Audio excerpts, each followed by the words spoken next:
आज हम Lord of all realms के एपिसोड 116, 117, 118, 119, 120 को एक्सप्लेन करेंगे हिंदी में। लाल ज्वलंत तारों से संघनित अग्नि ड्रैगन ने यूटोन के हाथ से उसकी रक्तधार ढाल को गिराने के बाद भी अपना रूप बरकरार रखा। इस बीच आकाश से और भी अधिक ज्वलंत प्रकाश की किरणें गिरी और धुंधले अग्नि ड्रैगन पर एकत्रित हो गईं, जिससे उसकी लंबाई 20 मीटर तक बढ़ गई। उसी समय नीतियान ने यूटोन को पीछे से कसकर पकड़ लिया। घुमावदार कृपाण को उसकी गर्दन पर दबाते हुए उसने अपनी आवाज ऊंची की और चिल्लाया, फैंग लुओ, उन्हें छोड़ दो। सब कुछ इतनी तेजी से हुआ कि फैंग लुओ भी हैरान रह गया। जब तक उसे लगा कि कुछ गलत होने वाला है, तब तक बहुत देर हो चुकी थी और यूटोन को पहले ही नीतियान ने पकड़ लिया था। पफ रक्त राक्षस जो एनशी को घेर रहे थे और उस पर हमला कर रहे थे, अचानक गिर गए और उसके पैरों के नीचे खून के कुंड में पिघल गए। फैंग लुओ ने एनशी पर हमला करना बंद कर दिया।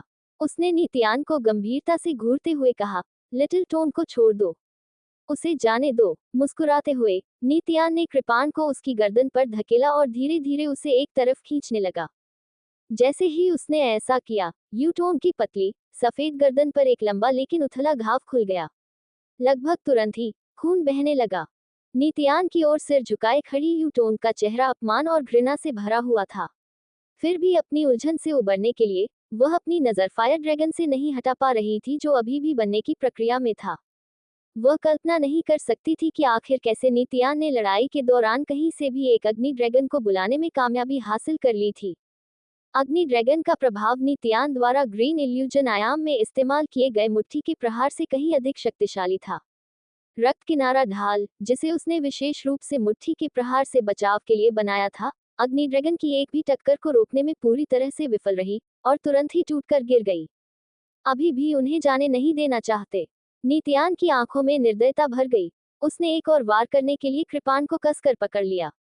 हालांकि इस बार घुमावदार कृपाण का निशाना यूटोन की गर्दन नहीं, बल्कि उसके चेहरे की चिकनी गोरी त्वचा थी। जब यूटोन ने घुमावदार कृपाण को अपने चेहरे की ओर बढ़ते देखा, तो वह अंततः डर गई। उसके दृष्टिकोण से फैंग लुओ ने न केवल एनशी को नियंत्रण में रखा था, बल्कि पांताओ और अन्य को भी फंसा लिया था। इसलिए नीतियान कभी भी उसे मारने की हिम्मत नहीं करेगा। अधिक से अधिक वह फैंग लुओ को धमकाने के लिए उसका उपयोग करेगा। जहां तक उसकी गर्दन पर लगे घाव का सवाल है, उसे पूरा विश्वास था कि वह रक्त संप्रदाय के गुप्त जादू का प्रयोग करके घाव को बिना कोई निशान छोड़े ठीक कर सकती है।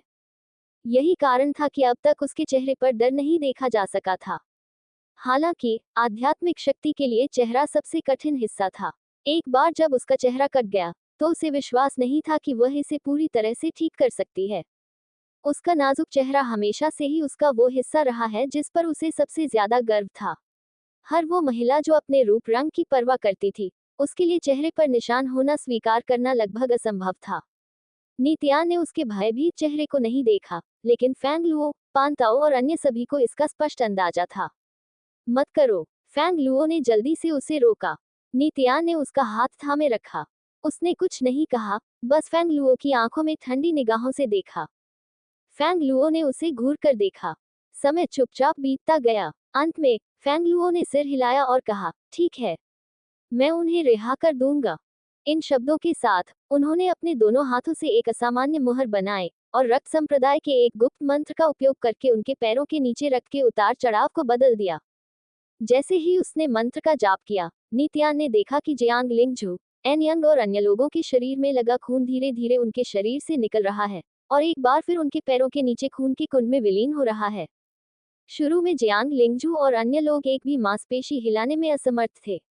जब रक्त वापस चला गया, तो उन्हें अचानक राहत का एहसास हुआ।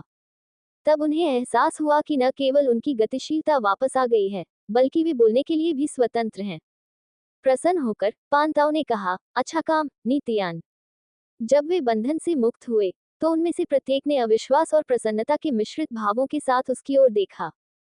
फिज फिज लाल रंग के ज्वलंत तारों से निर्मित अग्नि ड्रैगन नीतियान के सिर के ऊपर हवा में 10 मीटर की ऊंचाई पर तैर रहा था, जहां वह ज्वाला शक्ति एकत्रित करता हुआ खड़ा रहा।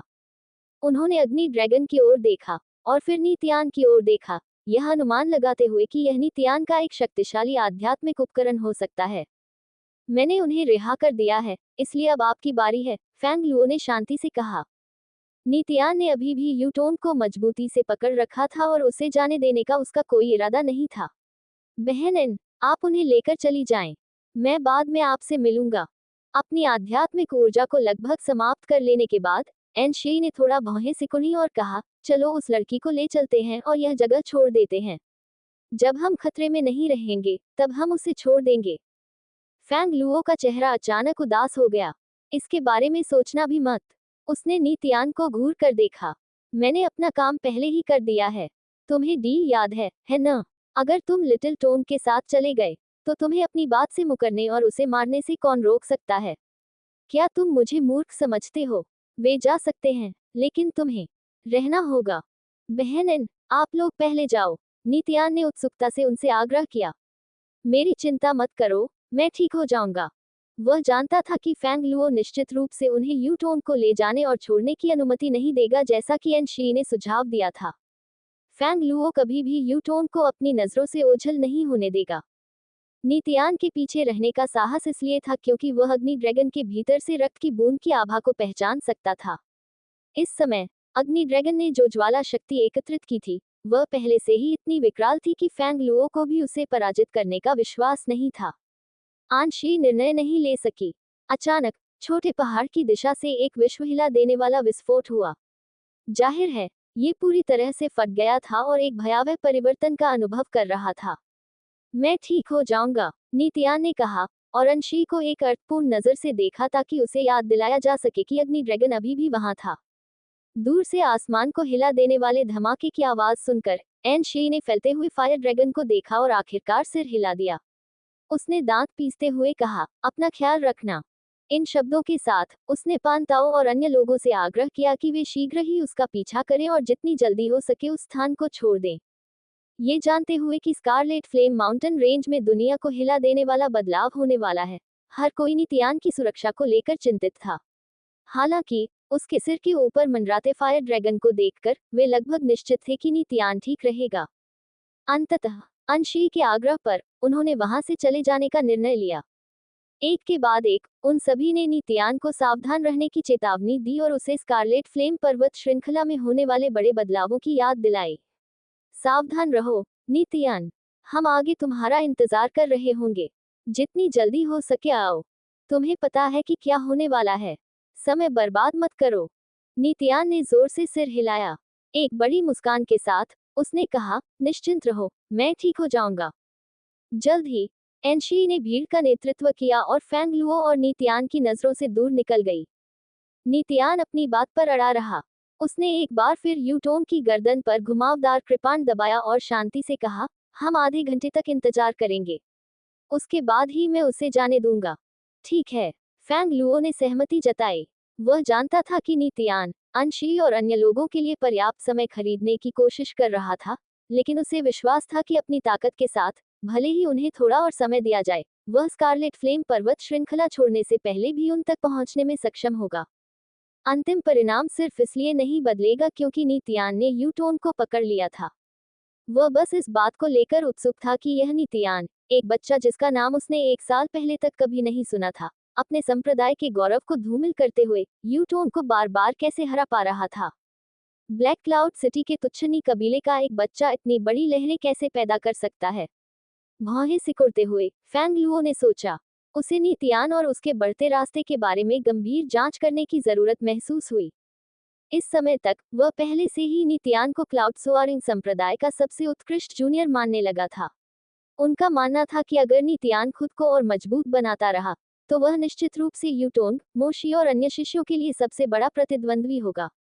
छोटे टोंग, इस बार तुम सिर्फ इसलिए असफल हुए क्योंकि उसके पास एक शक्तिशाली आध्यात्मिक हथियार है। फैंग लुओ अपने शब्दों के चयन में काफी सावधान था। ये देखकर कि यूटोंग की आंखें निराशा से भरी हुई थी, उसने कहा, उसका आध्यात्मिक हथियार वाकई अजीब है। मैं भी नहीं बता सकता कि यह क्या है और इसका सही ग्रेड क्या है, लेकिन मुझे यकीन है कि यह उसे संकीबू द्वारा दिया गया होगा। ऐसे दुर्जय आध्यात्मिक हथियार से हार जाना आपकी गलती नहीं है। आपको खुद को कोसना नहीं चाहिए। यदि यह असामान्य आध्यात्मिक हथियार न होता, तो ये बच्चा बहुत पहले ही आपके ब्लेड से मारा गया होता। उसे डर था कि इस हार के बाद यूटोंग निराशा में डूब जाएगी। इसलिए उसने नितियान को बर्बाद करके उसे सांत्वना देने की कोशिश की। नितियान यूटोन के कानों के पास गया और फुसफुसाया, अरे उसकी बकवास मत सुनो। अगर मैं अपने आध्यात्मिक साधन के कारण जीता हूँ, तो तुमने भी अपना इस्तेमाल किया है ना। भले ही हम दोनों के पास आध्यात्मिक साधन न हो, फिर भी मैं तुम्हें अपनी नंगी मुट्ठी के अलावा किसी और चीज से नहीं हरा सकता था। मुझे यकीन है कि आप अभी भी याद कर सकते हैं कि जब मैं क्यूई शोधन के 8वें स्तर पर था, तब मैंने आपको 2 बार मुक्का मारकर हराया था। हमारी तीसरी लड़ाई के दौरान आप इतने लापरवाह थी कि आपने निश्चित तकनीक अर्थवेव का इस्तेमाल किया। फिर भी आप मुझे मारने में विफल रही। इसके विपरीत आपको खुद भी बहुत ज्यादा नुकसान उठाना पड़ा। क्या मैं सही हूँ? तुम मुझे कभी नहीं हरा पाओगे, इसलिए अपना भाग्य स्वीकार कर लो। चाहे हम कितनी भी बार लड़ें, आप हारेंगे, अभी और हमेशा। फैंग लुओ जब यूटोन को सांत्वना देने की कोशिश कर रहा था, तब नित्यान भी धीमी आवाज में, इत्मीनान से और बेपरवाही से उस पर लगातार हमला कर रहा था। वह उसके दिल में हार का एक दर्दनाक अनुभव प्रकट करना चाहता था जो उसे परेशान करेगा और हर बार जब वह उसके बारे में सोचेगी तो उसे अपमानित और शक्तिहीन महसूस कराएगा। उसका लक्ष्य यूटोन के दिल में एक बीज बोना था जो उसे लगातार याद दिलाएगा कि वह उसे कभी नहीं हरा सकेगी। वह जानता था कि शायद उसके और यूटोन के बीच संघर्ष सालों तक चलेगा। इतनी शक्तिशाली प्रतिद्वंद्वी के लिए, जब तक उसे मौका मिलेगा, वह उस पर हर संभव तरीके से हमला करेगा। बार बार अपमानित होने के कारण यूटोन का चेहरा बर्फ की तरह ठंडा हो गया था। वह चाहती थी कि वह पलटकर उसे मार डाले। हालांकि जब भी वह कुछ करना चाहती थी, नित्यान अपनी कृपाण को उसके नाजुक चेहरे के करीब ले जाता था, ताकि उसे याद दिला सके कि वह उसकी बंदी है, और अगर उसने कुछ करने की हिम्मत की तो उसके साथ क्या होगा। यूटोन की सांसें तेज हो गईं। उसकी धड़कन धक धक करने लगी, उसका शरीर थोड़ा कांपने लगा। नित्यान उसके इतने करीब था कि वह उसके कानों के पीछे से मोहक, मीठी खुशबू को सूंघने में सक्षम था। जब नित्यान ने एक बार फिर बोलने के लिए अपना मुंह खोला, तो उसकी नजर उसकी तेजी से ऊपर नीचे होती छाती पर पड़ी। किसी अज्ञात कारण से नित्यान को ऐसा लगा जैसे उस पर किसी चीज का साया है।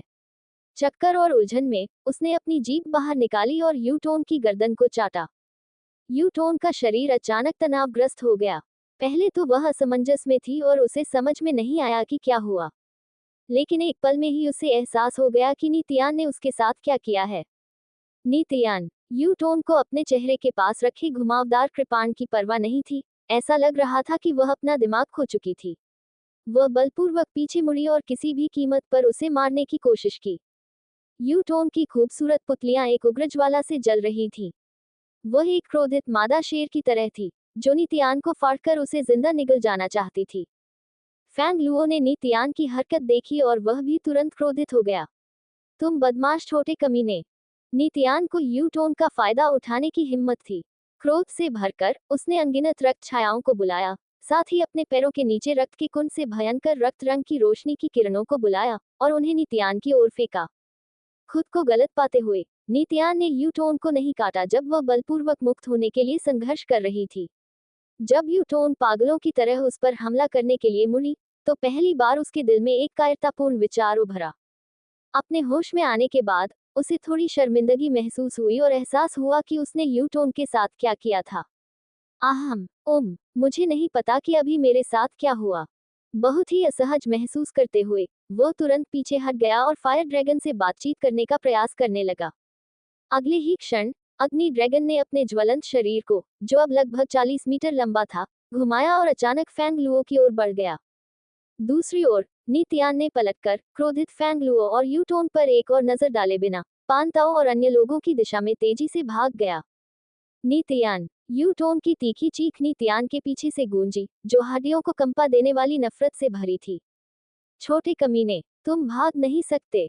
फैंग लुओ की दहाड़ अचानक हुई गड़गड़ाहट की तरह थी जो उन्माद से भरी हुई थी। हालांकि नित्यान ने उसे पूरी तरह से नजरअंदाज कर दिया और पीछे मुड़ने की कोई योजना नहीं बनाई। इसके बजाय उसने एनशी, पान ताओ और अन्य लोगों का पीछा करने के लिए अपनी गति और बढ़ा दी। उस औरत की खुशबू बहुत अच्छी है, उसने मन ही मन सोचा। उसे ये भी समझ में नहीं आया कि उसने अपना मानसिक संतुलन क्यों खो दिया और यूटोन की गर्दन को चाट लिया। उस समय उसने महसूस किया था कि यूटोन की खुशबू वाकई बहुत अच्छी लग रही थी। उसकी नज़र यूटोन की छाती पर मौजूद सुंदर उभारों और उसके जैद जैसे कानों पर पड़ी थी जो उससे सिर्फ कुछ इंच की दूरी पर थे। अचानक वह अपने दिल की इच्छा को नियंत्रित करने में विफल रहा और उसने ऐसा बेतुका कदम उठाया। उसके बाद उसे भी लगा कि यह बहुत अनुचित है। इसलिए जब यूटोंग ने पूरी ताकत से विरोध किया तो उसने ब्लेड से वह कट नहीं लगाया। हालांकि जब वह पलटा और तेजी से भागा तो उसने इस मामले पर ज्यादा ध्यान न देने की कोशिश की और खुद से कहा कि वह कट न लगाने से उसने जो अशिष्टता की थी वह पहले ही समाप्त हो चुकी है। इस तरह उसने अपने दिमाग से सारी बात निकाल दी। दूर के छोटे पहाड़ से अभी भी दुनिया को हिला देने वाली गड़गड़ाहटें गूंज रही थी। ऐसा लग रहा था कि उस पहाड़ को केंद्र मानकर एक बहुत बड़ा उछाल शुरू हुआ है, जो धीरे धीरे बाहर की ओर लहरों की तरह फैल रहा है और आसपास के पहाड़ों को भी प्रभावित कर रहा है।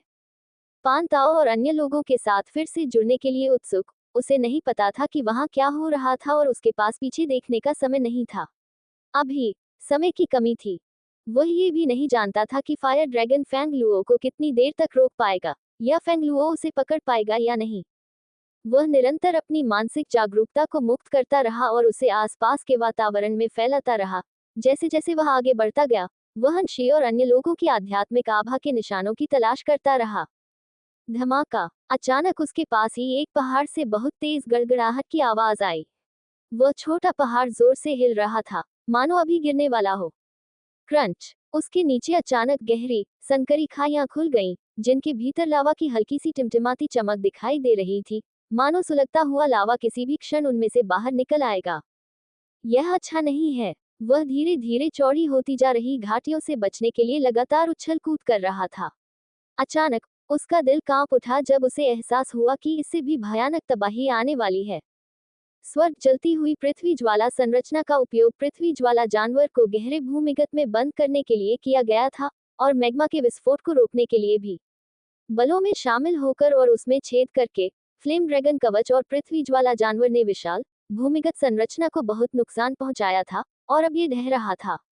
जब स्वर्ग की जलती हुई पृथ्वी की ज्वाला ने अपनी प्रभावशीलता पूरी तरह खो दी, तभी संपूर्ण स्कारलेट ज्वाला पर्वत श्रृंखला में इतने बड़े परिवर्तन हुए। स्कारलेट फ्लेम पर्वत श्रृंखला की पृथ्वी के केंद्र की गहराई में मौजूद मैग्मा अब भव्य स्पेल संरचना के प्रतिबंधक बल द्वारा रोका नहीं जा सका था, और उग्र लपटें और लावा अब पर्वत श्रृंखला के हर क्षेत्र में अपना रास्ता तलाश रहे थे।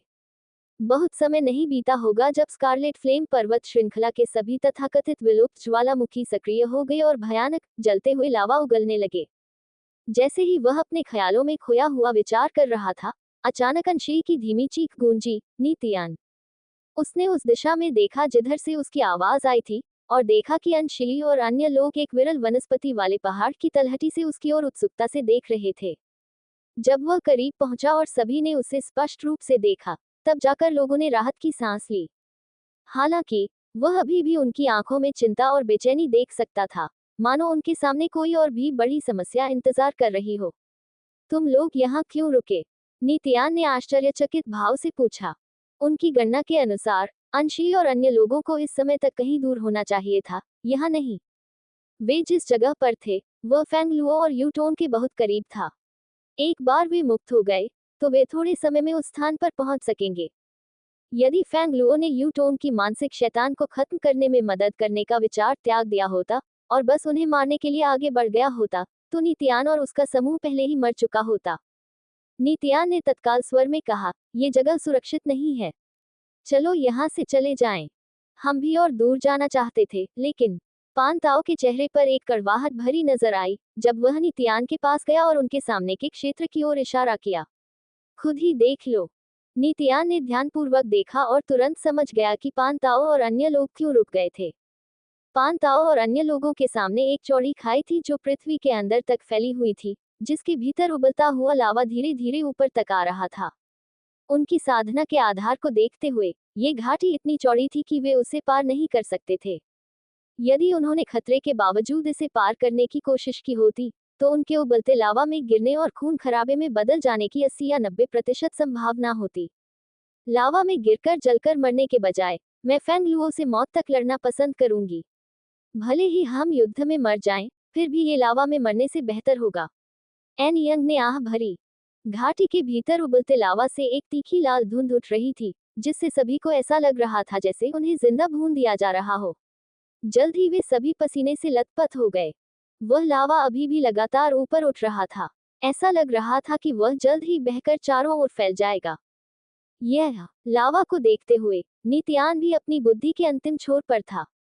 केवल क्यू योद्धा ही, जिन्होंने अपने स्वामी की तरह गहन क्षेत्र में कदम रखा था, आकाश में उड़ने की क्षमता रखते थे और इसलिए घाटी के पार उड़ने में सक्षम थे। उनके अलावा केवल शक्तिशाली क्यू योद्धा ही ऐसा कर सकते थे, जिनके पास आध्यात्मिक उपकरण होते थे जो उन्हें आकाश में ले जा सकते थे। हालांकि एनशी और पान ताओ के चेहरे के भावों से वह बता सकता था कि उनमें से किसी के पास उस तरह का विशेष आध्यात्मिक उपकरण नहीं था। जब वे इस बात पर विचार कर रहे थे कि घाटी को कैसे पार किया जाए, तो पास के एक गंजे पहाड़ की चोटी से और भी अधिक प्रचंड लहर आई। वहां देखो, जियांग लिंगजू ने एक दिशा की ओर इशारा करते हुए चिल्लाया। पहाड़ के किनारों पर कई विशाल गुफाओं से अचानक उबलता हुआ लावा बाहर निकल आया। उस पहाड़ के हिलने के बाद लावा की धाराएं किसी अज्ञात शक्ति द्वारा नियंत्रित होती हुई प्रतीत हुई और एक फव्वारे की तरह सीधे आसमान में उछली। अपने शिखर पर पहुंचने के बाद वे धधकते झरनों की तरह जोर से धरती पर गिरी। एक क्षण में आकाश और पृथ्वी का वह भाग लावा का समुद्र बन गया, जिससे कोई भी जीवित प्राणी जीवित नहीं रह सका। नहीं, उसी समय एक अस्पष्ट परंतु कुछ कुछ परिचित आकृति एक विशाल गुफा से बाहर निकली तथा बुरी तरह चिल्लाने लगी। जैसे ही वह व्यक्ति गुफा से बाहर निकला, उसके पीछे गुफा से उबलता हुआ लाल लावा बाहर निकलने लगा। जैसे ही वह उस बिंदु पर पहुंचा कि वह हवा से नीचे गिरने वाला था, उफनते लावा ने उसे पकड़ लिया और उसे निगल गया। यद्यपि नित्यान और उसका समूह काफी दूर से देख रहे थे, उन्होंने स्पष्ट रूप से देखा कि उसका मांस लावा से तुरंत पिघल गया था। जब लावा की वह फव्वारा जैसी धारा अपने चरम पर पहुंची और जमीन की ओर गिरी, तब तक उस आदमी की त्वचा और मांस उखड़ चुका था और वह पिघलते हुए कंकाल में तब्दील हो चुका था और सुलगते लावा के साथ जमीन पर गिर रहा था। वे सभी जानते थे कि जमीन पर पहुंचने से पहले ही उसकी हड्डियां पूरी तरह पिघल जाएंगी। वह फेई ली था। बोलते समय एनशी के चेहरे पर उलझन थी। नित्यान ने उसके चेहरे पर कोई आत्मसंतुष्टि नहीं देखी, बल्कि इसके विपरीत उसने असहायता और कड़वाहट देखी, क्योंकि वे वास्तव में एक समान स्थिति में थे। नित्यान को पता था कि एनशी फेई ली से कितनी नफरत करती थी और उसकी मौत की कामना करती थी। हालांकि अब जब फेई ली वास्तव में मर चुका था और एक अत्यंत दयनीय तरीके से, तो उसे वास्तव में थोड़ी सी भी खुशी महसूस नहीं हुई। उसके ऐसा महसूस करने का कारण ये था कि उसे लगा कि जल्द ही उसका भी वही हश्र होगा जो फेई ली का हुआ था। यहाँ रहना कोई रास्ता नहीं है। पान ताओ की नजरें इधर उधर घूमी और उसने अचानक कहा, पास में कुछ पहाड़ हैं जो अभी तक नहीं ढहे हैं। हम जिस स्थिति में हैं, उसे देखते हुए स्कारलेट फ्लेम माउंटेन रेंज में लावा भरने से पहले हमारे लिए यहाँ से निकल पाना असंभव होगा। यहाँ रहने के बजाय क्यों न हम कोई ऐसा पहाड़ ढूंढ लें जो अभी नहीं ढहा हो और अस्थायी रूप से उसकी चोटी पर छिप जाएं। बेशक इससे परिणाम नहीं बदलेगा और हम अभी भी स्कारलेट फ्लेम पर्वत श्रृंखला में मर सकते हैं। हालांकि लावा द्वारा स्कारलेट फ्लेम पर्वत श्रृंखला की भूमि को ढक लेने के बाद हम शायद कुछ और समय तक टिके रह सकेंगे। शायद हम उस समयावधि में भागने का कोई रास्ता खोज लें, या कोई हमें खोजकर बचा ले। पान ताओ ने भीड़ की ओर देखा और अपना सुझाव दिया, जो उस समय सबसे बुद्धिमत्तापूर्ण विचार प्रतीत हुआ। पान ताओ सही है, एनशी सबसे पहले सहमत हुई। उसने खुद को शांत करने के लिए मजबूर किया और आसपास के पहाड़ों को देखा। उसने एक पत्थर का पहाड़ देखा, जिसके किनारों पर बहुत ज्यादा गुफाएं नहीं थीं। भयंकर भूकंप के बावजूद वह पहाड़ अभी भी ऊंचा खड़ा था और ढहने का कोई संकेत नहीं दिखा रहा था। वही, उसने उस पत्थर के पहाड़ की ओर इशारा किया। उसकी बातें सुनकर नित्यान को भी उस पहाड़ की दृढ़ता का एहसास हुआ। उसने सिर हिलाया और कहा, ठीक है, तो फिर फैसला हो गया। चलो अपनी सबसे तेज रफ्तार से उस पहाड़ की चोटी पर दौड़ते हैं। उस समय तक सभी लोग एक समझौते पर पहुंच चुके थे और विशाल घाटी को पार करने के अपने भ्रम को त्याग दिया था। वे पीछे मुड़े और पास के पहाड़ की ओर भागे। क्रैकल, पहाड़ की ओर जाते समय धरती हिंसक रूप से हिलती रही, जिससे जमीन पर और अधिक लंबी संकरी खायां बनती गईं। तेज गड़गड़ाहट के साथ पास के कुछ पहाड़ अब तीव्र भूकंप को सहन नहीं कर पा रहे थे और ढहने वाले थे, जबकि कुछ अन्य पहाड़ों से टन भर जलता हुआ लावा निकल रहा था। जल्दी करो, उन्होंने अपनी आध्यात्मिक शक्ति का सहारा लिया और पागलों की तरह आगे की ओर दौड़े, कई लंबी और संकरी घाटियों को पार किया तथा धीरे धीरे बहते लावा की कई धाराओं को बचाते हुए धीरे धीरे उस पत्थर के पहाड़ पर पहुंचे। जल्दी करो और ऊपर पहुंचो। लगातार एक दूसरे की मदद करते हुए वे उबड़ खाबड़ पथरीले रास्ते से पहाड़ की चोटी की ओर बढ़े। एक ही समय पर हुफ हुफ। फैंग लुओ के साथ अपनी भयंकर लड़ाई के बीच 40 मीटर लंबे आंशिक रूप से आकार वाले अग्नि ड्रैगन को किसी प्रकार का आह्वान प्राप्त हुआ और अचानक उस छोटे पहाड़ की ओर उड़ गया जहां से नित्यान बच निकला था। इसने हवा से काफी मात्रा में शक्ति एकत्रित कर ली थी तथा यह एक दुर्जय फ्लेम ड्रैगन की आभा लिए हुए था। वर्तमान में ऐसा लग रहा था कि यह फ्लेम ड्रैगन कवच से आकर्षित हो गया है। इसने फैंग लुओ को छोड़ दिया और नित्यान को भागने के लिए और अधिक समय खरीदने का प्रयास करना बंद कर दिया। फायर ड्रैगन चला गया था। हालांकि फैंग लुओ के चेहरे पर थोड़ी सी भी राहत नहीं थी, इसके विपरीत ये और भी गंभीर होता जा रहा था। कुछ क्षण पहले वह क्रोध से आग बबूला था और नित्यान का सारा खून निकालकर उसे शुद्ध करना चाहता था। यूटोन के मार्शल चाचा के रूप में नित्यान ने यूटोन के साथ जो अश्लील कार्य किया था उससे वह बेहद क्रोधित हो गया था। हालांकि उसने ये सोचना बंद कर दिया था कि नित्यान यूटोन की आत्मा को कितना नुकसान पहुंचा सकता है। इसके बजाय उसकी आंखें और उसका सारा ध्यान पास के कांपते पहाड़ों और लगातार टूटती धरती पर लगा हुआ था। यूटोन भी अपनी पिछली उन्मत्त अवस्था से शांत हो गई थी। Uncle Fang, scarlet flame mountain range में क्या हो रहा है? वह घबराई हुई लग रही थी। पहाड़ ढह गए और दरक गए, जिससे लावा से भरी घाटियां दिखाई देने लगी, जिससे धरती टूट गई। ये सब दर्शाता है कि स्कारलेट फ्लेम पर्वत श्रृंखला दुनिया को बदलने वाली उथल पुथल से गुजर रही थी। ऐसी दिव्य शक्ति का सामना करते हुए वह शक्तिहीनता की गहरी भावना से ग्रसित हो गई और उसे लगा कि शायद उसकी मृत्यु यहीं पर होनी तय है। मौत की वह धमकी इतनी भयावह थी कि उसने कुछ समय के लिए उसे ये भी भुला दिया कि नित्यान ने उसके साथ क्या किया था। अब मुझे पता चला कि एनशी ने अभी ऐसा क्यों कहा। वे जानते थे कि क्या होने वाला है और वे जानते थे कि स्कारलेट फ्लेम माउंटेन रेंज में बहुत बड़ा बदलाव होने वाला है। फैंग लुओ ने गहरी सांस ली और आध्यात्मिक खजाने के संप्रदाय की दिशा में देखा। उसकी अभिव्यक्ति सबसे गहरे महासागर की तरह गहरी थी। उसने कहा, इस बार आध्यात्मिक खजाने के संप्रदाय के खिलाफ हमारा अभियान स्कारलेट फ्लेम माउंटेन रेंज के साथ जो कुछ हो रहा है उससे बहुत प्रभावित हो सकता है। हम में से कई लोग मर भी सकते हैं। जिस क्षेत्र में वे थे वह आध्यात्मिक खजाने के संप्रदाय की घाटी से पहले से ही काफी दूर था। हालांकि वह जानता था कि जो कुछ हो रहा था उसके कारण सबसे अधिक पीड़ित क्षेत्र वह घाटी हो सकती है जहां आध्यात्मिक खजाने का संप्रदाय स्थित था। भूत संप्रदाय और रक्त संप्रदाय के विशेषज्ञों का एक बड़ा समूह वहां मौजूद था, लेकिन उनमें से केवल 2 ही गहन क्षेत्र में थे और इस प्रकार आकाश में उड़ने की क्षमता रखते थे। अन्य लोगों के साधना आधार अभी उस स्तर तक नहीं पहुंचे थे जो उन्हें उड़ने की अनुमति देता, जिसका अर्थ था कि उन दोनों के अलावा भूत संप्रदाय और रक्त संप्रदाय के अन्य सभी विशेषज्ञों को उसी निराशाजनक स्थिति का सामना करना पड़ेगा जिसका सामना यूटोंग और वह भी कर रहे थे।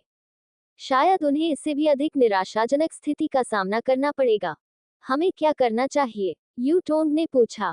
फैंग लुओ ने तुरंत जवाब नहीं दिया, बल्कि अपने गहन महान स्वर्ग साधना आधार का लाभ उठाया और क्षेत्र को स्कैन करने और एनशी और नित्यान की खोज करने के लिए अपनी दुर्जय मानसिक जागरूकता को उन्मुक्त कर दिया। काफी देर बीतने के बाद उसने अपनी आंखें खोली और कहा, ऐसा लगता है कि नित्यान और उसके समूह के पास भी कोई विकल्प नहीं बचा है। अब वे एक पहाड़ की चोटी की ओर बढ़ रहे हैं।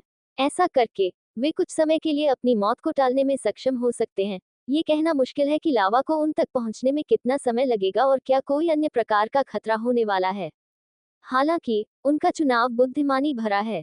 हमारा क्या? यूटोंग ने पूछा। हम भी यही करेंगे, फैंग लुओ ने निर्णायक ढंग से कहा।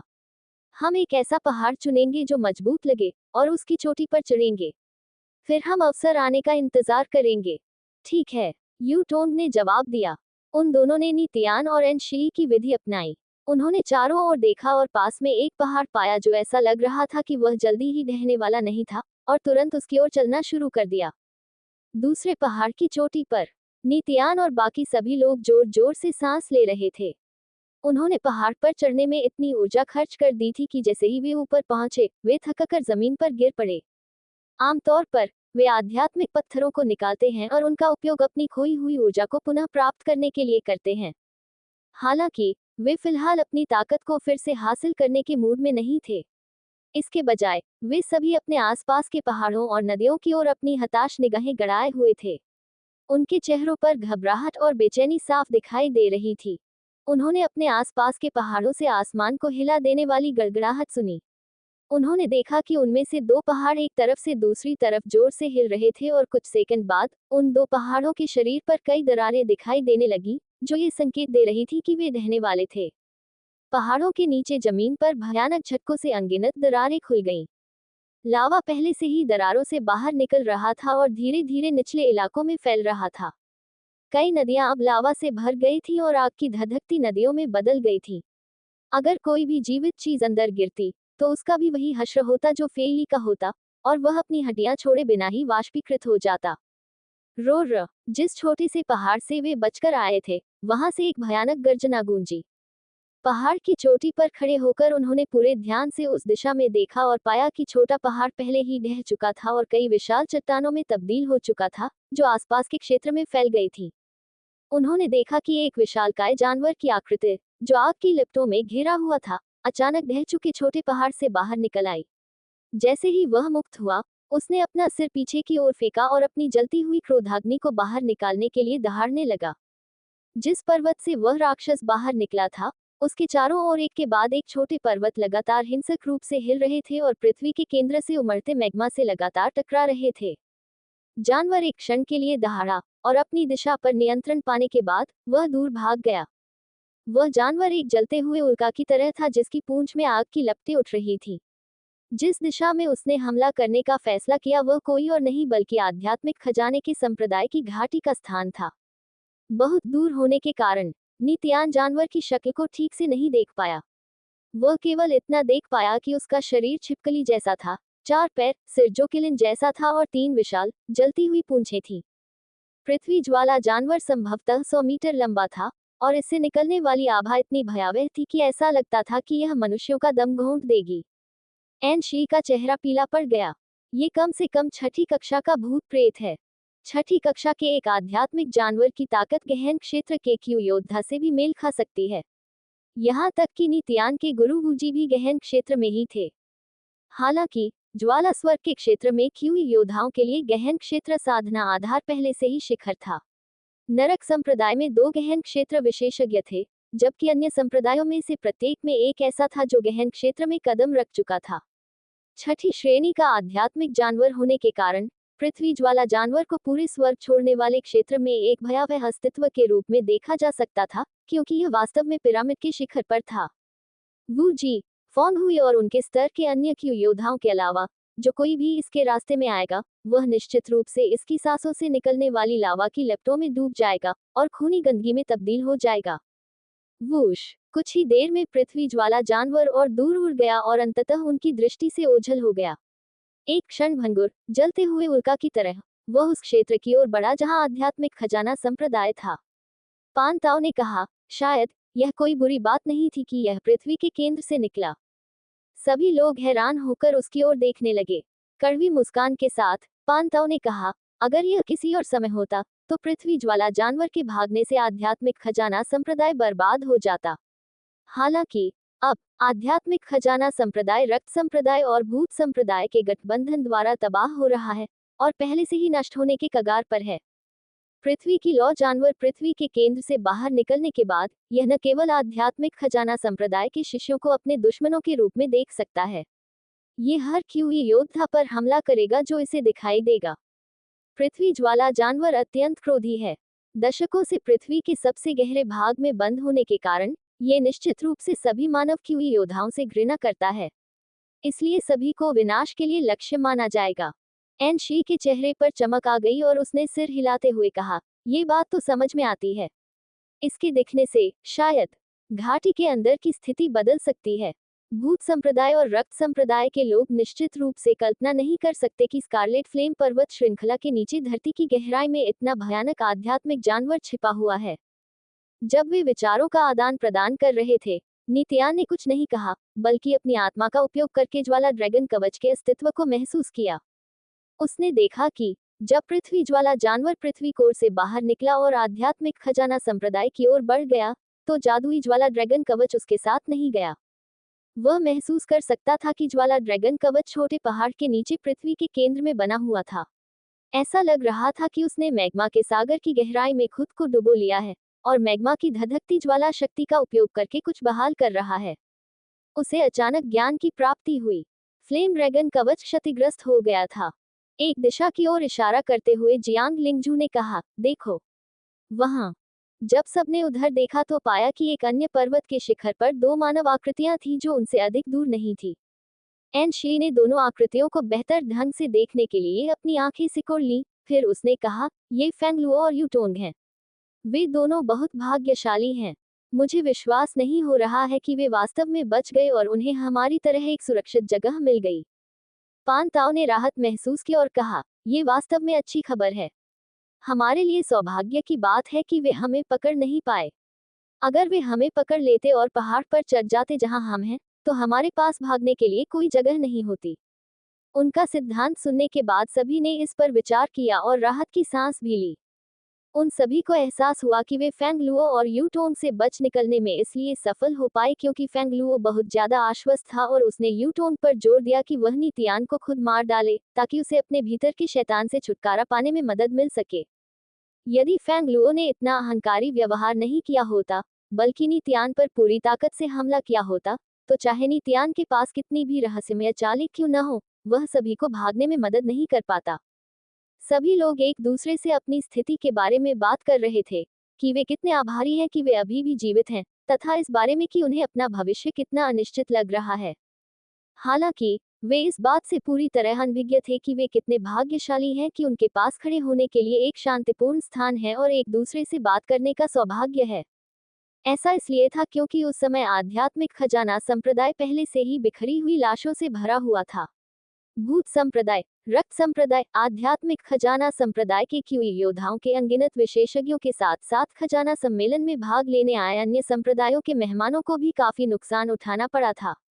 जब वे अपने भीषण युद्ध में व्यस्त थे, तो उनके पैरों के नीचे की धरती अचानक हिंसक रूप से हिलने लगी, और फिर तीन ज्वालामुखी, जो हमेशा घाटी की तीन दिशाओं में खड़े रहते थे, अचानक धधकते लावा के साथ फट पड़े। क्षण भर में तीन ज्वालामुखियों के विस्फोट ने घाटी को जलती हुई पिघली हुई चट्टानों के नरक में बदल दिया। जैसे ही सभी लोग डर के मारे चीख रहे थे और सभी दिशाओं में तेजी से भाग रहे थे, धरती का ज्वाला जानवर जो अभी अभी मुक्त हुआ था, अचानक आसमान से प्रकट हुआ। एक ज्वलंत उल्का की तरह वह पहाड़ी घाटी की ओर गिर गया। जबकि आध्यात्मिक खजाना संप्रदाय अंतहीन खूनी लड़ाइयों से बपतिस्मा ले रहा था, नितियान और उसका दल चुपचाप पत्थर के पहाड़ की चोटी पर बैठकर इंतजार कर रहा था। उन्होंने पहले ही खोई हुई आध्यात्मिक ऊर्जा को पुनः प्राप्त करने के लिए आध्यात्मिक पत्थरों का उपयोग कर लिया था। वर्तमान में वे आध्यात्मिक खजाने के संप्रदाय की दिशा में देख रहे थे, इस बारे में अनिश्चित थे कि आगे क्या करना है। पहाड़ के आसपास की निचली जमीन पहले ही उबलते लावा के समुद्र में बदल चुकी थी और कई पहाड़ ढह गए थे। जब तक वे पंख विकसित नहीं कर लेते, तब तक उनके लिए स्कारलेट फ्लेम पर्वत श्रृंखला को छोड़ना संभव नहीं था, जो पहले से ही सुलगते लावा के नरक में बदल चुकी थी।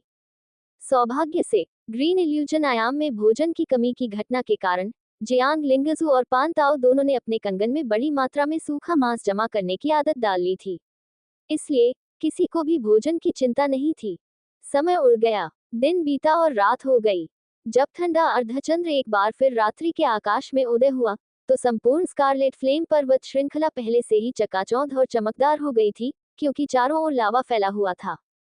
पान ताओ ने दूर तक देखा। चेहरे पर उदासी लिए उसने कहा, इस युद्ध के बाद न केवल हमारे संप्रदाय, बल्कि भूत संप्रदाय और रक्त संप्रदाय को भी भारी नुकसान उठाना पड़ेगा। उन्होंने कभी नहीं सोचा होगा कि स्कारलेट फ्लेम माउंटेन रेंज के नीचे पृथ्वी के केंद्र में एक भयानक रूप से शक्तिशाली पृथ्वी ज्वाला जानवर छिपा हुआ था। भगवान जानता है कि वह पृथ्वी ज्वाला जानवर कितने समय से वहां कैद था, और कितने सालों से वह इतनी ज्वाला ऊर्जा इकट्ठा कर रहा था कि पूरे स्कारलेट फ्लेम माउंटेन रेंज को भरने के लिए पर्याप्त लावा बन सके। ये सच है कि इस युद्ध के बाद हमारे संप्रदाय को भारी नुकसान उठाना पड़ेगा। हालांकि मेरा मानना है कि भूत संप्रदाय और रक्त संप्रदाय को भी हम पर आक्रमण करने का पछतावा होगा। एन शी ने गहरी सांस ली और कहा, यदि भूत संप्रदाय, रक्त संप्रदाय और हमारे संप्रदाय सभी को इस घटना के कारण भारी क्षति होती है, और तीन गहन क्षेत्र विशेषज्ञों को भी विभिन्न स्तरों पर चोटें आती हैं, तो इससे ज्वाला स्वर्ग के पूरे क्षेत्र पर गहरा और स्थायी प्रभाव पड़ सकता है। उसकी बातें सुनकर पान ताओ को कुछ याद आया और उसके चेहरे पर हल्की चमक आ गई। उत्सुकतावश नितियान ने पूछा, आप किस बात की चिंता कर रहे हैं? गिरते सितारों के क्षेत्र के 9 क्षेत्र वास्तव में शांतिपूर्ण ढंग से नहीं चल रहे हैं। पैन ताओ ने भौहें सिकुड़ी। अगर लाई यी और उसके लोग ज्वाला स्वर्ग के क्षेत्र में जाने के लिए प्राचीन अंतरस्थानिक टेलीपोर्टेशन पोर्टल का उपयोग कर सकते हैं, तो अन्य लोग भी ऐसा कर सकते हैं। अगर अन्य 8 क्षेत्रों के विशेषज्ञों को ज्वाला स्वर्ग के क्षेत्र में चल रही उथल पुथल के बारे में पता चलता है, और यह कि प्रमुख संप्रदायों को भारी नुकसान उठाना पड़ा है, तो शायद वे हमारे क्षेत्र पर आक्रमण करने का विचार लेकर आएंगे। हालांकि विभिन्न क्षेत्रों के बीच लड़ाई बहुत दुर्लभ है, लेकिन इसका मतलब यह नहीं है कि ऐसी लड़ाई पहले कभी नहीं हुई। चाहे ज्वाला स्वर्ग के दायरे में आंतरिक लड़ाइयां कितनी भी कड़वी और भयंकर क्यों न हो, वे अंतर क्षेत्र युद्धों के बराबर भी नहीं होंगी। अगर अंतर क्षेत्र युद्ध छिड़ जाता है, तो ये ज्वाला स्वर्ग के दायरे के लिए अंतिम खतरा होगा। अगर वह दिन वास्तव में आता है, तो लोग दुख की खाई में डूब जाएंगे। क्योंकि योद्धा, नश्वर, पहाड़ और झीलें, खेती की धन्य भूमि और आध्यात्मिक जानवर सभी इसके कारण गायब हो सकते हैं। नित्यान के चेहरे पर चमक थी। एक अंतर क्षेत्रीय युद्ध। उन्होंने अपने गुरु वू जी से ये भी सीखा था कि 9 लोकों में हमेशा शांतिपूर्ण संबंध नहीं रहे हैं, तथा उनके बीच समय समय पर युद्ध छिड़ जाता था। वू जी के अनुसार वर्तमान में भी गिरते सितारों के क्षेत्र के 2 क्षेत्र अभी भी खूनी युद्ध में लगे हुए हैं, जो पहले से ही 100 वर्षों से अधिक समय से चल रहा है। अंतर क्षेत्रीय युद्धों में, चाहे वह पैमाना हो या उनमें भाग लेने वाले विशेषज्ञों की संख्या हो, या दोनों क्षेत्रों को होने वाली क्षति हो, वे सभी ज्वाला स्वर्ग के क्षेत्र में आंतरिक युद्धों को पार कर जाएंगे। इसके अलावा वू जी के अनुसार एक समय में गिरते सितारों के क्षेत्र में 9 से अधिक क्षेत्र थे। कुछ क्षेत्र कभी न खत्म होने वाले युद्धों से त्रस्त हो गए थे और इस हद तक क्षतिग्रस्त हो गए थे कि वे अब किसी भी जीवित प्राणी के रहने के लिए उपयुक्त नहीं थे। अब वे क्षेत्र अब गिरते सितारों के क्षेत्र का हिस्सा नहीं थे। अंतर क्षेत्रीय युद्ध का सबसे भयानक परिणाम ये होगा कि पूरा क्षेत्र पूरी तरह से नष्ट हो जाएगा और बंजर भूमि में बदल जाएगा। उस समय आन यंग ने लावा की एक नदी की ओर इशारा किया और खुशी से कहा, बहन, देखो, देखो लावा नदी में क्या है। सभी ने ध्यान से देखा और पाया कि लावा नदी में चमकदार क्रिस्टल जैसे रत्न थे। भले ही वे आग की नदी के भीतर थे, लेकिन उनकी चमक को छिपाना मुश्किल था। वे पारदर्शी, चमकदार थे, तथा जलती हुई नदी में चमकते सितारों की तरह लाल चमक बिखेर रहे थे। एन शी की आंखें चमक उठी। लॉ क्रिस्टल, ये लेवल 2 प्रीमियम ग्रेड अग्नि विशेषता वाली आध्यात्मिक सामग्री हैं। आश्चर्यचकित होकर पांताओ ने कहा, ऐसा लगता है कि मैग्मा के विस्फोट के साथ अग्नि की शुद्ध शक्ति के संघनन के उत्पाद फ्लेम क्रिस्टल पृथ्वी के केंद्र की गहराई से बाहर निकल आए। वे एक सच्चा आशीर्वाद हैं। किसी भी उपकरण बनाने वाले या अग्नि विशेषण साधक के लिए फ्लेम क्रिस्टल को बहुत दुर्लभ और मूल्यवान वस्तु माना जा सकता है। क्या बर्बादी है! काश हम उनमें से कुछ इकट्ठा कर पाते। हम उनसे बहुत पैसा कमा सकते थे। फ्लेम हेवन के क्षेत्र में फ्लेम क्रिस्टल को खोजना न केवल बहुत कठिन है, बल्कि वे अन्य 8 क्षेत्रों में भी अत्यधिक मूल्यवान हैं, और कई खजानों के लिए उनका व्यापार किया जा सकता है। जो लोग जानते थे कि ज्वाला क्रिस्टल कितने मूल्यवान हैं, उन सभी की आंखों में लालच था, लेकिन उनके चेहरे पर दया और निराशा थी। वहां जियांग लिंगजू ने अपना हाथ बढ़ाया और एक विशाल चट्टान की ओर इशारा किया। वह चट्टान आसपास के एक पहाड़ से आई थी जो हाल ही में ढह गया था। पहाड़ के ढहने के बाद ये पहाड़ के पेट से लुढ़ककर बाहर आ गई थी। विशाल चट्टान में धंसी हुई ज्वाला की चमकती हुई और चमकदार लड़ियां देखी जा सकती थी, जो कि क्रिस्टल जैसे रिबन से बहुत मिलती जुलती थी, जिन्हें नित्यान ने पहले पृथ्वी के केंद्र की गहराई में देखा था। उनमें से प्रत्येक के भीतर ज्वाला के फीके, रहस्यमय पैटर्न थे, और वे पैटर्न लगातार बहते हुए लग रहे थे, जैसे कि उनके भीतर छिपी हुई अग्नि की शक्ति के बारे में कोई गहरा सत्य हो। उनके अंदर ज्वाला चैनल हैं। वे हैं earthflame crystal strings. N she का शरीर उत्साह से कांप उठा, और उसकी पुतलियों में एक चमकदार रोशनी चमक उठी। ज्वाला के चमकते तारों पर आंखें टिकाए, उसने उत्साह से कहा, वे level 7 premium grade spirit material हैं। अर्थफ्लेम क्रिस्टल स्ट्रिंग्स के भीतर ज्वाला चैनल हैं, जिसके भीतर ज्वाला शक्ति के रहस्य छिपे हैं। यदि कोई स्पिरिट चैनलिंग ग्रेड अग्नि विशेषता वाले आध्यात्मिक उपकरण बनाना चाहता है, तो वे अपरिहार्य सामग्री हैं। यहाँ तक कि क्यूई योद्धा जो आध्यात्मिक उपकरणों को परिष्कृत नहीं करते हैं या अग्नि मंत्रों का अभ्यास नहीं करते हैं, वे भी अपने भीतर छिपी ज्वाला शक्ति की गहनता का ज्ञान प्राप्त करने के लिए अर्थफ्लेम क्रिस्टल स्ट्रिंग्स के भीतर क्रिस्टल चैनलों का उपयोग कर सकते हैं। स्कारलेट फ्लेम माउंटेन रेंज के नीचे पृथ्वी के कोर की गहराई ने वास्तव में पृथ्वी अग्नि क्रिस्टल स्ट्रिंग्स को जन्म देने के लिए एकदम सही वातावरण बनाया है। ये निश्चित रूप से पृथ्वी ज्वाला जानवर के लिए धन्यवाद है। एन शी बेहद उत्साहित थी, और वह चिल्लाते हुए नाच रही थी। उसकी शक्ल से पता चलता था कि वह चाहती थी कि वह तुरंत उन पृथ्वी अग्नि क्रिस्टल स्ट्रिंग्स को इकट्ठा करने के लिए नीचे उतरे। हे भगवान, धिक्कार है! पेन ताओ चिल्लाया। फैंग लुओ और उस चुड़ैल यूटोंग ने चाल चल दी है। नीतियान ने दूसरे पर्वत शिखर की ओर देखा और पाया कि फैंग लुओ और यूटोंग पर्वत की चोटी से नीचे फिसल रहे थे। उस पर्वत की तलहटी में एक लंबी लावा नदी भी थी, जिसके भीतर बड़ी संख्या में ज्वाला क्रिस्टल तेज रोशनी के साथ चमक रहे थे। क्या वे मरना चाहते हैं? कुछ देर चुपचाप सोचने के बाद जियांग लिंगजू ने कहा, एक मिनट रुको। वास्तव में एक तरीका है जिससे हम फ्लेम क्रिस्टल इकट्ठा कर सकते हैं। जब तक हम लावा नदी में बड़े पत्थर डालते हैं, हम उन पर कदम रखकर धीरे धीरे उस लावा क्रीक के किनारे के करीब पहुंच सकते हैं, जहां हम अपने आध्यात्मिक उपकरणों का उपयोग करके नदी से उन फ्लेम क्रिस्टल को निकाल सकते हैं। ये शब्द सुनकर सभी लोग रोमांचित हो गए और पहाड़ से नीचे उतरकर ज्वाला क्रिस्टल इकट्ठा करने के लिए उत्सुक हो गए। जैसा कि वे जानते थे, ज्वाला क्रिस्टल काफी मूल्यवान थे, खासकर आध्यात्मिक खजाने के संप्रदाय के शिष्यों के लिए, क्योंकि जब पूरी बात खत्म हो जाती थी तो उनका संप्रदाय वहां नहीं होता था। अगर वे कुछ ज्वाला क्रिस्टल प्राप्त कर सकते थे, तो वे अभी भी उन्हें अपनी साधना के लिए आवश्यक आध्यात्मिक पत्थरों और आध्यात्मिक सामग्री के बदले में इस्तेमाल कर सकते थे। यदि अवसर मिले तो वे ज्वाला स्वर्ग के क्षेत्र को छोड़कर अन्य क्षेत्रों में उच्च श्रेणी के आध्यात्मिक उपकरणों के साथ विनिमय भी कर सकते हैं। जैसा कि कहावत है, पक्षी भोजन के लिए मरते हैं, लोग पैसे के लिए मरते हैं।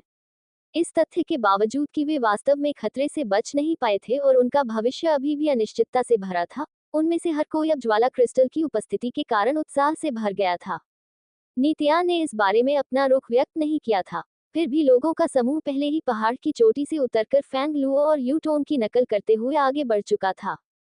ये लोग, उसने खुद से फुसफुसाया। हालांकि वह अकेले पहाड़ की चोटी पर नहीं रहना चाहता था, इसलिए वह उनके पीछे पीछे नीचे चला गया।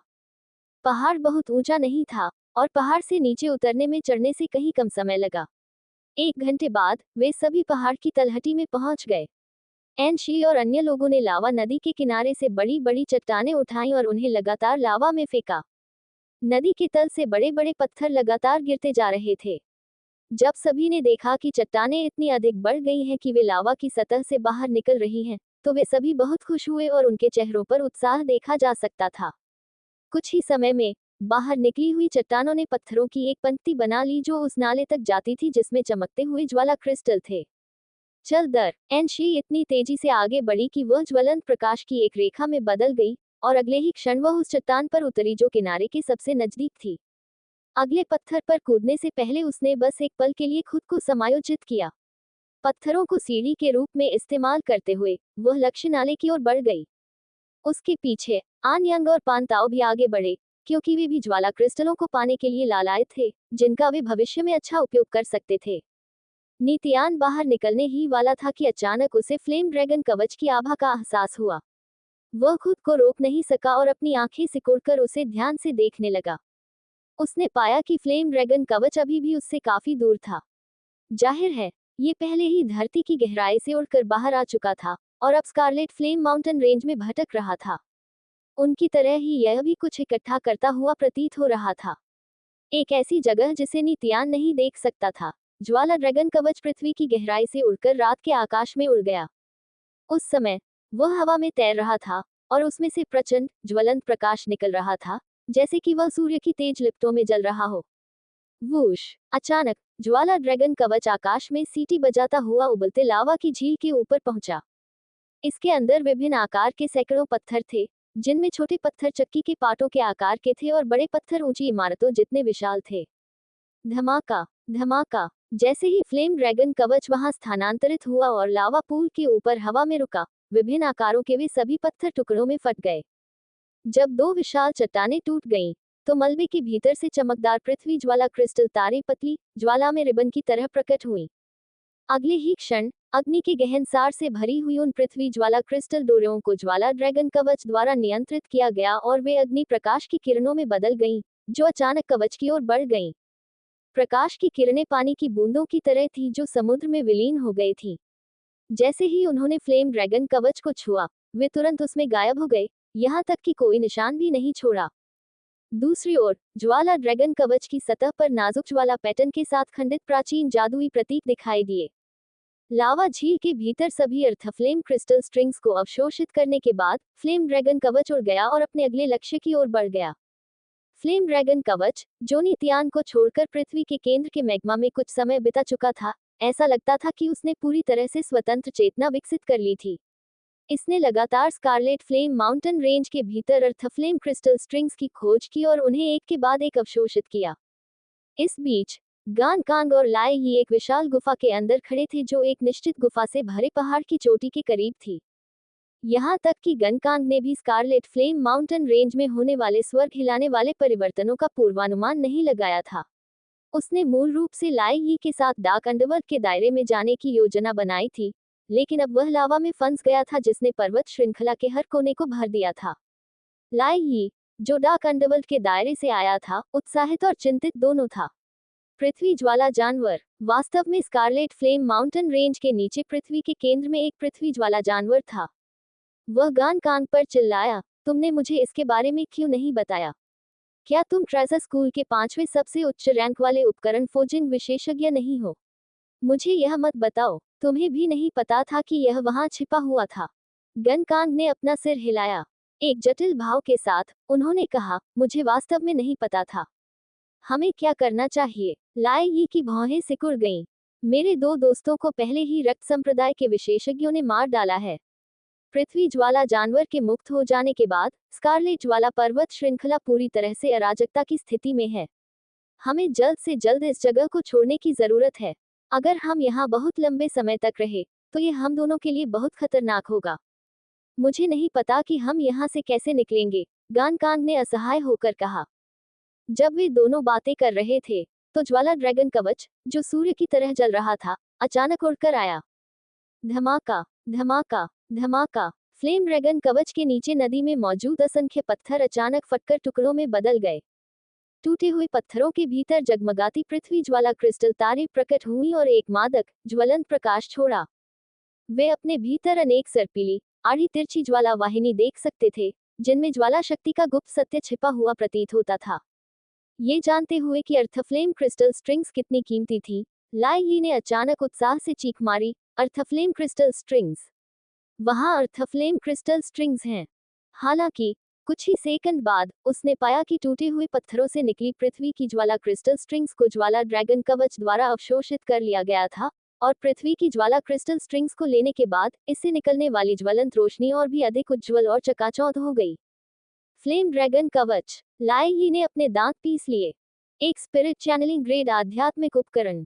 गान कान की अभिव्यक्ति अचानक चमक उठी।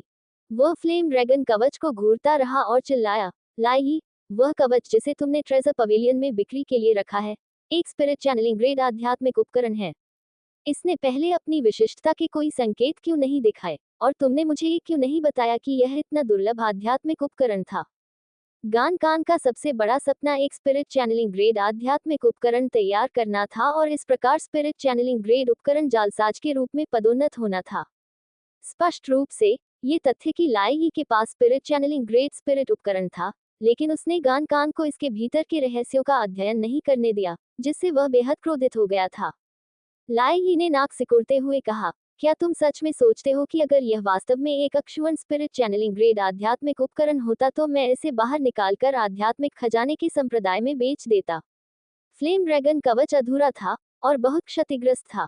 उन कीमती अर्थ फ्लेम क्रिस्टल स्ट्रिंग्स के पोषण के बिना ये संभवतः अपनी असली ताकत प्रदर्शित नहीं कर सकता था, भले ही यह रक्त कोर के साथ एकीकृत हो। और ब्लड कोर नितियान के पास था।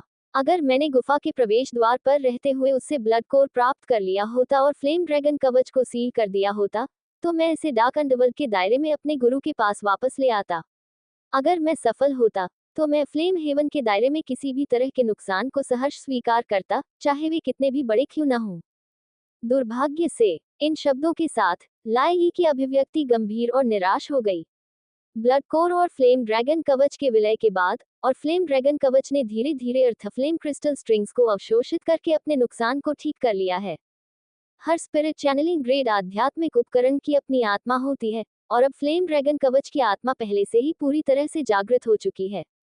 यहाँ तक कि मैं भी अब कुछ नहीं कर पाऊंगा। गान कांग उसकी बातों से अचंभित रह गया। उसने पूछा, फ्लेम ड्रैगन कवच किसने बनाया?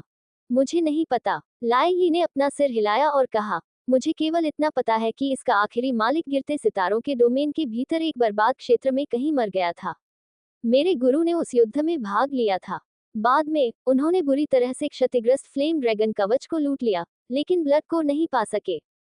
हमने ब्लड कोर के ठिकाने के बारे में पूछने के लिए हर जगह यात्रा की और इसे खोजने के लिए डोमेन के सबसे दूर के कोनों में गए। हाल ही में हमें पता चला कि कई बार हाथ बदलने के बाद यह आखिरकार फ्लेम हेवन के दायरे में चला गया।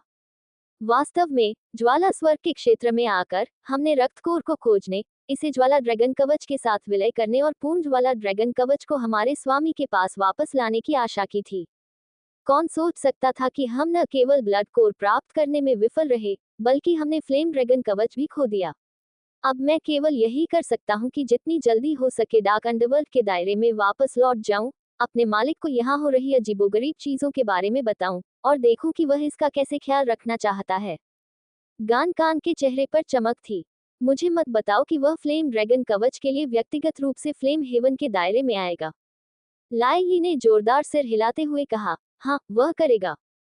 फ्लेम ड्रैगन कवच पाने के लिए वह कोई भी कीमत नहीं छोड़ेगा। इस बीच नीतियान और उसके समूह के पास वापस एनशी और अन्य लोगों द्वारा बनाए गए पत्थरों की पंक्ति के माध्यम से नीतियान उस नाले के सामने पहुंचा जिसमें ज्वाला क्रिस्टल थे और अन्य लोगों के साथ ज्वाला क्रिस्टल एकत्र करना शुरू कर दिया। उसने यूटोन के साथ लड़ाई के दौरान प्राप्त किया गया अर्धचंद्राकार ब्लेड निकाला और इसका उपयोग एक ज्वाला क्रिस्टल को पकड़ने के लिए किया जो गर्म लोहे की तरह लाल था। जैसे ही उसने इसे लावा की नदी से बाहर निकाला, उसने जल्दी से इसे अपने कंगन में रख लिया। इस विधि का उपयोग करके वह उबलती नदी से कुल 8 ज्वाला क्रिस्टल उठाने में कामयाब रहा। उसका दिल खुशी से भर गया। जियांग लिंगझू, आन यंग और अन्य लोग चिल्लाने लगे और झगड़ने लगे। यहाँ एक और है, हा हा हा, इतने सारे उच्च श्रेणी के फ्लेम क्रिस्टल। जब तक हम यहाँ से जीवित निकल सकते हैं, तब तक हम सभी उनसे अच्छा भाग्य बना लेंगे। जल्दी करो और अधिक ले आओ। चेहरे पर प्रसन्नता के भाव के साथ उन्होंने अपनी सारी ऊर्जा ज्वाला क्रिस्टलों को इकट्ठा करने पर केंद्रित कर दी। उस समय नीतियान की भौहें उठ गईं क्योंकि उसने अचानक फ्लेम ड्रैगन कवच की आभा को महसूस किया। उसने अपने हाथों से रुककर अपनी मानसिक शक्ति से उस क्षेत्र को ध्यान से देखा। उसने पाया कि फ्लेम ड्रैगन कवच तेजी से उसके करीब आ रहा था और उसकी गति और भी तेज होती जा रही थी। उसने तुरंत उस दिशा में देखा जहां उसे ज्वाला ड्रैगन कवच की आभा का पता चला था।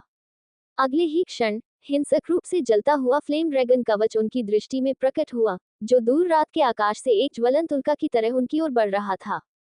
वह क्या है? अनयंग भौचक्की रह गई। एक के बाद एक सभी लोग जो फ्लेम क्रिस्टल इकट्ठा कर रहे थे, उन्हें इस असामान्यता का एहसास हुआ। वे सभी सीधे खड़े हो गए और आग की गेंद के स्रोत की ओर देखने लगे। थोड़ी देर बाद उल्का जैसा ज्वाला ड्रैगन कवच करीब आया और एक ऐसे क्षेत्र पर रुक गया जो पृथ्वी ज्वाला क्रिस्टल तारों से समृद्ध था। फ्लेम ड्रैगन कवच। बड़ी बड़ी आंखें करके जियांग लिंगजू ने हकलाते हुए कहा, ओह, क्या ये वह कवच नहीं है जिसे आपने ट्रेजर कन्वेंशन में खरीदा था? उसने नीतियान की ओर देखा, हैरानी से, क्योंकि फ्लेम ड्रैगन कवच नीतियान के लिए बहुत भारी था। उसने एक बार उसे इसे संग्रहित करने के लिए कहा था। उसने पहली नजर में ही इसे पहचान लिया। ये वास्तव में वह कवच है। ये गुमो भी दंग रह गया। मस्त है। अगले ही क्षण वे विशाल पत्थर, जिनके अंदर पृथ्वी ज्वाला क्रिस्टल तार थे, अचानक टुकड़ों में फट गए और असंख्य तार ज्वाला ड्रैगन कवच की ओर खींचते हुए तेजी से उसमें विलीन होते प्रतीत हुए। ये हवा में तैर रहा है और अपने आप आगे बढ़ रहा है। यह पेंताओ कुछ देर के लिए बोल नहीं पाया और अचानक बोल पड़ा, ये स्पिरिट चैनलिंग ग्रेड आध्यात्मिक उपकरण नहीं हो सकता है न? उस क्षण हर कोई ज्वाला क्रिस्टल के बारे में भूल गया और ज्वाला ड्रैगन कवच को घूरने लगा जो पृथ्वी की ज्वाला क्रिस्टल स्ट्रिंग्स को इकट्ठा कर रहा था। उनके दिमाग पूरी तरह से अराजकता में थे। एक स्पिरिट चैनलिंग ग्रेड आध्यात्मिक उपकरण। ज्वाला स्वर्ग के संपूर्ण क्षेत्र में स्पिरिट चैनलिंग ग्रेड तक पहुंचने वाले आध्यात्मिक उपकरणों की संख्या को एक हाथ से गिना जा सकता है। वर्तमान में ज्वाला स्वर्ग के क्षेत्र में कोई भी उस स्तर का उपकरण बनाने में सक्षम नहीं था, यहाँ तक कि खजाना स्कूल का सबसे शक्तिशाली उपकरण निर्माता फैंग हुई भी नहीं। सभी स्पिरिट चैनलिंग ग्रेड आध्यात्मिक उपकरण जो वर्तमान में ज्वाला स्वर्ग के दायरे में मौजूद थे, कई वर्षों से अपने अपने संप्रदायों में थे और उन्हें रहस्यमय खजाने के रूप में माना जाता था जो उनके संप्रदायों का प्रतीक थे। फ्लेम ड्रैगन कवच जिसे नित्यान ने 9000 आध्यात्मिक पत्थरों के लिए खजाना सम्मेलन में खरीदा था, वास्तव में उस स्तर का एक आध्यात्मिक उपकरण था। वे इस पर यकीन ही नहीं कर सके।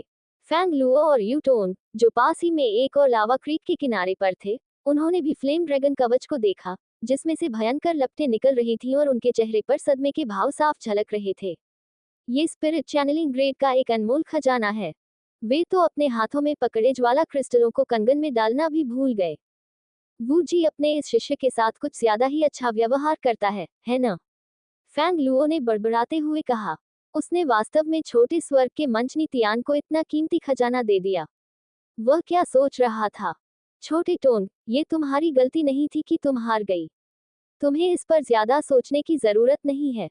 वह ये नहीं जानता था कि फ्लेम ड्रैगन कवच वास्तव में नित्यान द्वारा खजाना सम्मेलन में खरीदा गया था, न कि वूजी द्वारा प्रदान किया गया था। वूश, उस क्षेत्र में सभी अर्थ फ्लेम क्रिस्टल स्ट्रिंग्स को अवशोषित करने के बाद फ्लेम ड्रैगन कवच ने एक बार फिर सीटी बजाए और दूरी में गायब हो गया। हालांकि जब वह और अधिक दूर तक उड़ गया, तो एक अस्पष्ट आत्मा की इच्छा ज्वाला ड्रैगन कवच से निकली और सीधे नित्यान के दिमाग तक पहुंच गई। तो आपको अर्थ फ्लेम क्रिस्टल स्ट्रिंग्स की आवश्यकता है। नित्यान ने तुरंत उसके इरादे समझ लिए।